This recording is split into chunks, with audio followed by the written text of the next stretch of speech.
JEE విద్యార్థులకు శుభవార్త. IIT medical entrance లో ర్యాంకులు సీట్లు సాధించేందుకు కోటా డిజిటల్ స్టడీ మెటీరియల్ ను వాట్సాప్ ద్వారా పొందండి. WhatsApp number 9849016661.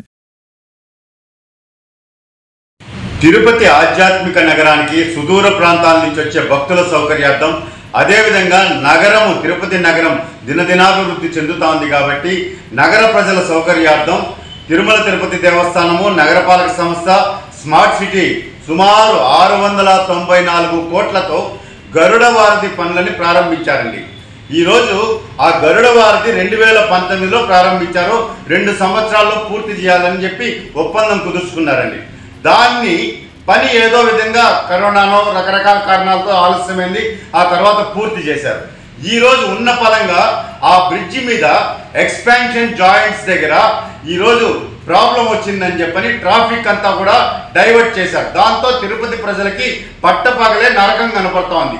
యాత్రికులు ఇబ్బంది పడుతున్నారు. నేను ఒకటే అడుగుతున్నాను, అసలు ఆ స్ట్రెచ్ అంతా కూడా ఎవ్రీ 2 ఇయర్స్కి రోడ్ అండ్ సేఫ్టీ ఆడిట్ జరిపించారా లేదా, ఐఎస్ఓ సర్టిఫికేట్ తీసుకున్నారా లేదా, ఇది తిరుమల తిరుపతి దేవస్థానం నగరపాలక సంస్థ బాధ్యత అండి. ఈరోజు కోట్లాది రూపాయలు మీరు కాంట్రాక్టర్కి చెల్లించేశారు. దాని మీద ఆ రోడ్ సేఫ్టీ ఆడిట్ అనేది ఖచ్చితంగా 2 సంవత్సరాలకి ప్రతి 6 కిలోమీటర్లకు ఒకసారి చెక్ చేసి అక్కడ ఏమన్నా సమస్యలు ఉన్నాయా, బ్రిడ్జి కరెక్ట్గా ఉందా. ఎందుకంటే వర్షాలు పడినప్పుడు కానీ, వాతావరణంలో మార్పులు వచ్చినప్పుడు కానీ ఆ బ్రిడ్జికి కింద ఉన్నటువంటి బేరింగ్స్ కుంగడము ఇలాంటివి జరుగుతాయి. దానిని ఈ రోడ్ సేఫ్టీ ఆడిట్ జరగడం వల్ల ఎక్కడెక్కడ ల్యాప్సెస్ ఉన్నాయనే దాన్ని స్పష్టంగా వాళ్ళు రిపోర్ట్ ఇస్తారు. ఆ రిపోర్ట్ని 5 సంవత్సరాలు మెయింటైన్ చేయాల్సినటువంటి బాధ్యత ఆ కాంట్రాక్టర్ మీద ఉంటుంది. దానికోసం 25 కోట్లు సపరేట్గా కేటాయించారు. అది ఆ డబ్బు మరి డ్రా చేసేసారా, ఉందా లేదా, అసలు మెయింటెనెన్స్ కాంట్రాక్టర్ చేస్తున్నాడండి. ఆ కింద చూస్తే బ్రిడ్జి కింద మనం జంక్షన్స్ అన్నీ కూడా వాళ్ళే మెయింటైన్ చేయాలి. ఆడ కాలువల నిర్మాణం చేపట్టాలి. కాలువలు కట్టలేదు, బ్యూటిఫికేషన్ లేదు.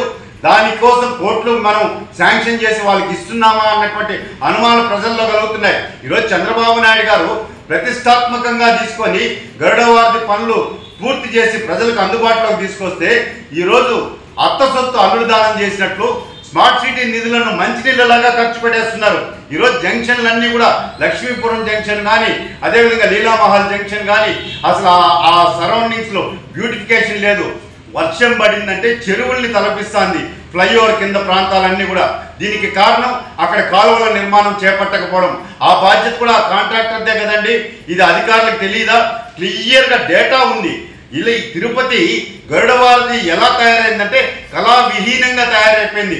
అసలు హైదరాబాద్ తరహాలో నెక్లెస్ రోడ్ ఏ విధంగా అయితే రాత్రిపూట విద్యుత్ కాంతులతో దగదగలాడుతుందో ఆ తరహాలో గరుడ వారధిని నిర్మిస్తామన్నారని ఆ రోజు చంద్రబాబు నాయుడు గారు కలలు కన్నారు. ఈరోజు పరిస్థితి చూస్తే పేరు గొప్ప ఊరు దిబ్బ అన్న చందంగా గరుడ వారధి కళావిహీనంగా మారిపోయింది. దీని మీద ఖచ్చితంగా టీటీడీ ఈఓ గారు, మున్సిపల్ కమిషనర్ గారు ప్రత్యేకమైనటువంటి దృష్టి పెట్టి అసలు ఐఎస్ఓ సర్టిఫికేట్ ఉందా లేదా, ఎందుకు రోడ్ సేఫ్టీ ఆడిట్ జరపడం లేదన్న దాని మీద నిఘా పెట్టి ప్రజల ప్రాణాలకి ఎటువంటి హాని జరగకుండా, ఎందుకంటే అభద్రతా భావం కలుగుతోంది నగర ప్రజల్లో, ఏం జరుగుతుందని మెయింటెనెన్స్ లేకపోవడంతోనే అలాంటి సమస్యలు ఆ బ్రిడ్జి మీద తలెత్తుతున్నాయి. కాబట్టి వెంటనే ఇవన్నీ కూడా సరిదిద్దాల్సిన బాధ్యత ఉందని చెప్పని నేను హెచ్చరిస్తున్నానండి.